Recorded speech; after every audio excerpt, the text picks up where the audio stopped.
Genesis, Kabanata 25. Muling nag-asawa si Abraham at ang pangalan ng babae ay Ketura. Ang mga anak niya rito ay sina Zimran, Joksan, Medan, Midian, Isbak at Suah. Si Joksan ang ama ni Seba at Dedan.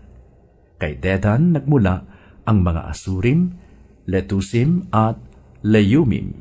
Ang mga anak naman ni Midian ay sina Efa, Efer, Enok, Abida at Eldaa. Lahat sila'y buhat kay Ketura. Kay Isaac ipinamana ni Abraham ang lahat niyang ari-arian. Ngunit bago siya namatay, pinagbibigyan na niya ng regalo ang mga anak niya sa ibang asawa at pinapunta sa lupain sa dakong silangan para mapalayo kay Isaac. Si Abraham ay nabuhay ng 175 taon. Matandang-matanda na siya nang mamatay.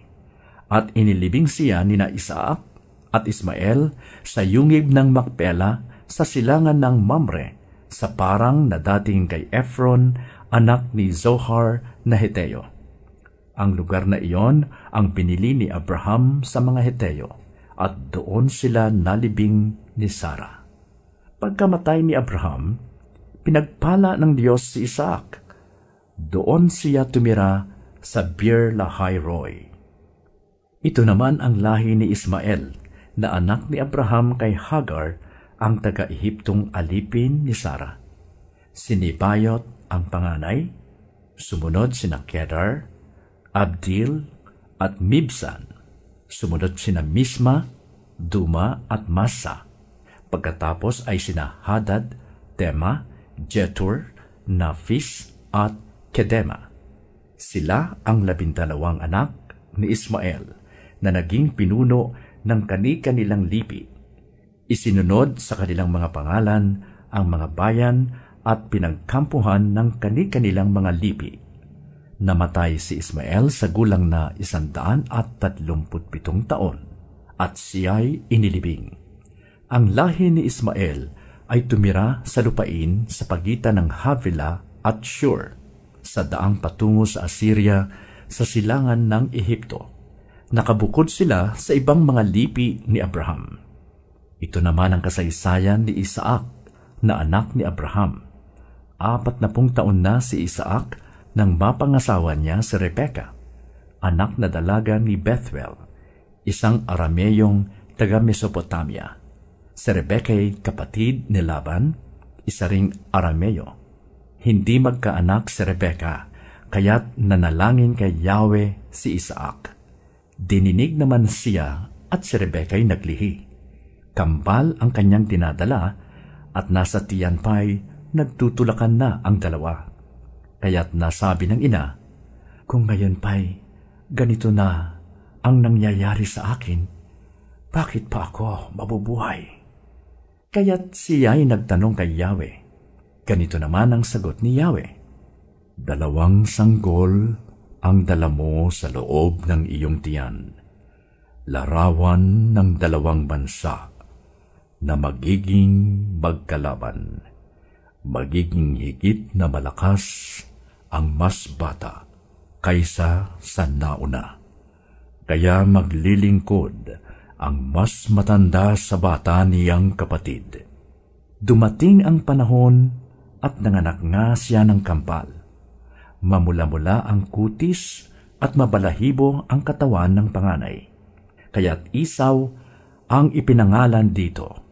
Nang lumabas ang pangalawa, nakahawak ito sa sakong ng kanyang kakambal. Kaya Jacob naman ang itinawag sa kanya. 60 taon si Isaac noon. Lumaki ang mga bata. Naging mahusay na mangangaso si Isaw at sa kaparangan na halos tumitira. Si Jacob naman ay tahimik at lagi sa bahay. Higit ang pagtingin ni Isaac kay Isaw. Palibhasay, kinawiwilihan niyang kainin ang mga nahuhuli nito sa pangangaso. Samantalang si Jacob naman ang mas mahal ni Rebeka. Minsan, si Jacob ay nagluluto ng sinabawang pulang patani. Siya namang pagdating ni Esau mula sa pangangaso.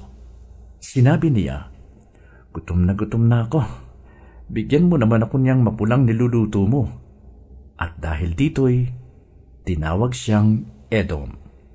Sumagot si Jacob, ibigay mo muna sa akin ang iyong karapatan bilang panganay. Payag na ako.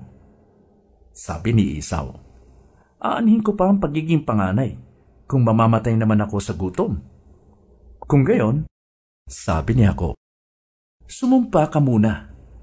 Sumumpa nga si Esau at ibinigay kay Jacob ang karapatan ng pagiging panganay. Ibinigay naman ni Jacob kay Esau ang niluto niyang gulay at binigyan pa ito ng tinapay. Matapos kumait, uminom, umalis na agad si Esau.